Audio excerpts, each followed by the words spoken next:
Estamos con futboleros, con el jugador Emanuel Báez, refuerzo de la franja, ya con 2 golazos, así que espectacular el debut en la franja. Sí, la verdad que sí. Hola, buenas tardes. La verdad que muy contento por este comienzo de liga, ¿no? Se trabajó mucho en la semana y se vio plasmado hoy en el partido. Muy contento también por convertir los goles, ¿no? Que en el partido provincial no se me pudo dar, así que acá por lo menos pude convertir y ojalá que sean más. Qué bien, Emanuel. Recuerdo hace no mucho tiempo, en diciembre te estábamos entrevistando para defendiendo la camiseta de Jorge Jason Brown, ahora en la franja. ¿Cómo fue? Contanos cómo es tu experiencia ahora en este nuevo equipo.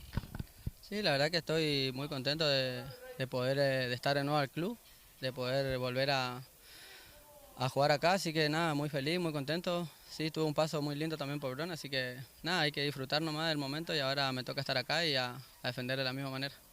¿Objetivo que se te hayan planteado dentro del club?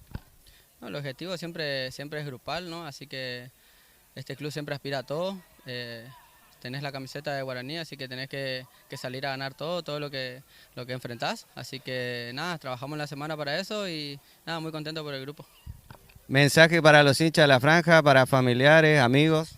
No, nada, que se queden tranquilos, que estamos trabajando bien, que somos un grupo muy unido, así que nada, estamos trabajando para sacar esto adelante. Muchísimas gracias, Manuel, por esta nota. Dale, muchísimas gracias.